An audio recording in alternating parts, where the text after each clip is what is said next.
quería, de hecho, profundizar en ese tema en el que habéis comentado ambos desde diferentes perspectivas, pero Gustavo lo ha dicho antes, y nos adaptamos, y el Rian, de hecho, hoy lo ha comentado en un debate que había en el FMI, y decía, tenemos que adaptarnos a una nueva realidad.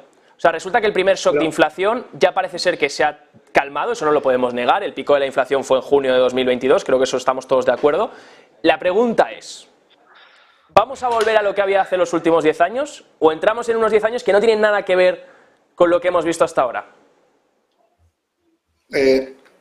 Bueno, yo pienso que efectivamente no tiene absolutamente nada que ver el nuevo escenario al que nos enfrentamos, menos mal, ¿no? Porque el periodo del que venimos era el periodo más complicado para hallar valor en los mercados financieros. Cualquiera podía obtener rentabilidad, con lo cual el mercado estaba caro y gente como yo pues nos deprimíamos y desmoralizábamos porque decíamos, es que esto está caro, es que esto está caro. Entonces encontrar cosas baratas era muy complicado y de hecho pues te tirabas años invertido en cosas baratas, pero que el mercado no reconocía, no estaba dispuesto a reconocer ese gap entre precio y valor, porque estaba dispuesto debido a la deuda, al tipo de interés que marca el precio de la deuda, ¿no? Como pues estaba dispuesto a estar invertido, ¿no?, en activos de larga duración que no le costaba o que tenía un coste de oportunidad muy bajo. Menos mal que el escenario ha cambiado y que los bancos centrales, como he dicho antes, están en jaque, con lo cual hay una normalización de tipos de interés que va a estar rondando entre el 2,5% y el 4% en los 10 próximos años.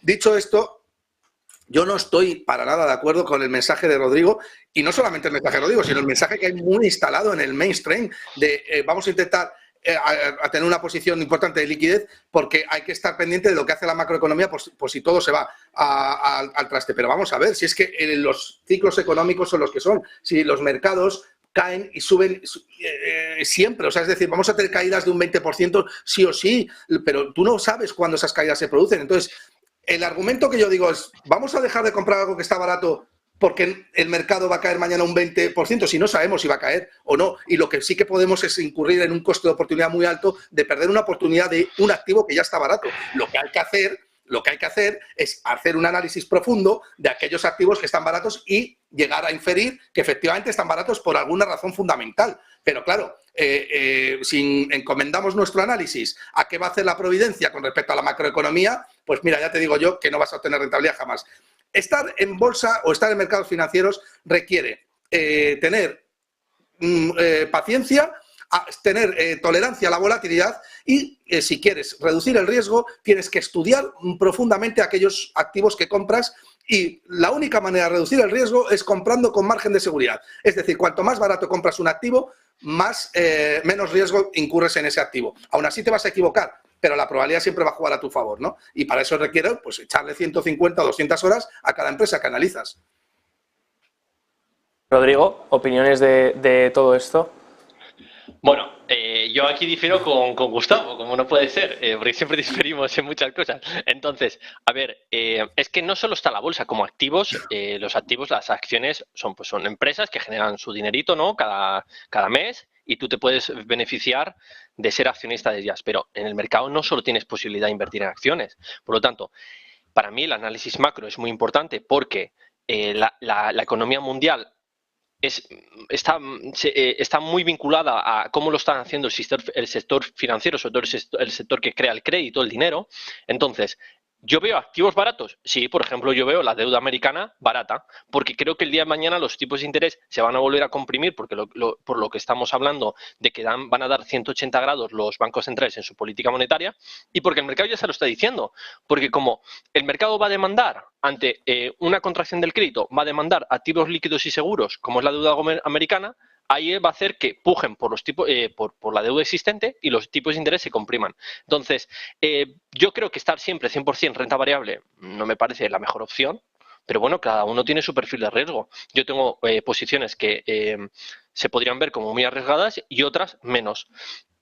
Yo creo que no hay que descartar ningún tipo de activo, tanto renta fija como activos reales como el oro o el Bitcoin, o la renta variable como acciones, o el inmobiliario, o private equity. Yo personalmente, como en mi empresa, pues compramos todo tipo de activos, sea cotizado o no. Los bancos centrales darán un giro de 180 grados, por ende veo atractivo este activo como es la renta, los bonos del Estado estadounidenses. Claro, podemos profundizar un poquito más por ahí, porque entonces cambia un poco la perspectiva con ese proceso de normalización de tipos del que hablaba el Ryan y del que habla la banca y de que se habla en general, ¿no? De que es un periodo secular ya de normalización.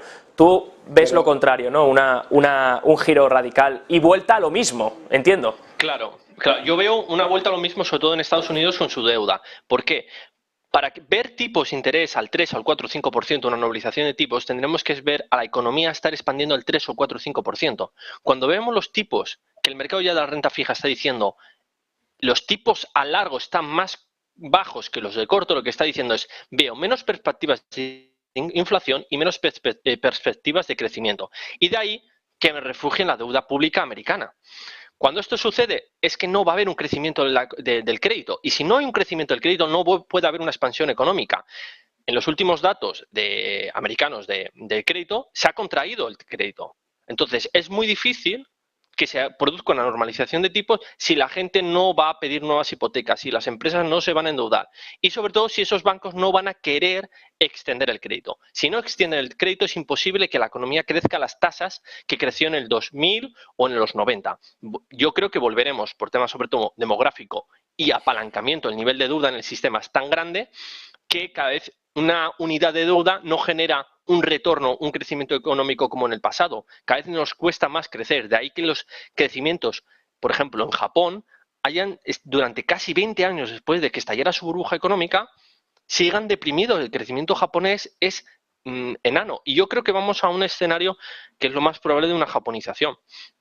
Pero no es 100%. Podríamos ver un milagro. Pero bueno, yo estoy con la camisa negra, igualmente. Estás de luto, Rodrigo. Gustavo, ¿tú crees que vamos a hacer una japonización de la economía? O a lo mejor no tan exagerado, pero menor crecimiento del que hemos vivido en los últimos años. A ver, yo creo que los bancos centrales están condenados a generar tipos de interés reales negativos. Lo que pasa es que, Rodrigo, parte de la premisa, para mí falsa, que los bancos centrales no pueden impulsar la inflación y los bancos centrales sí pueden impulsar la inflación y de hecho lo han hecho. Si bien es cierto que el dinero, bueno, más bien, mejor dicho que el dinero, la deuda la crea en los bancos comerciales y eso se comporta como dinero y eso es inflacionario, los bancos centrales sí pueden impulsar a los bancos comerciales a otorgar nuevos préstamos, ¿no? Y yo creo que eso va a ser, creo que es la dinámica en la que vamos a seguir viviendo los próximos años. Creo que los bancos centrales necesitan repagar su deuda y la única manera que tienen de repagar su deuda es generando inflación, con lo cual para ello es necesario para que no se les vaya demasiado, una normalización de tipos, de la curva de tipos en el 2 o 3%, porque además cada vez es más evidente que hay un socialismo más exagerado en el mundo, ¿no? Y esto genera déficit fiscal y genera también una deuda cada vez mayor que necesitas pagarla sí o sí generando inflación. Pero tampoco puedes dejar que la divisa se te vaya al garete, porque si no tienes el único dinero que existe en el mercado, que es el oro, que te está dando jaque y puede ser que jaque mate, ¿no? Y aunque digan por ahí también, Rodrigo, y tenemos un debate abierto, ¿no? Que el oro no es dinero, que la deuda americana, etcétera, etcétera. Pero para mí el oro es dinero en tanto en cuanto no hay una contraparte que te pueda empobrecer, ¿no? En la deuda americana ya hemos visto que sí, ¿no? La deuda americana la puedes manipular como quieras, solo basta con que manipules el tipo de interés de la deuda para empobrecerte o generes inflación.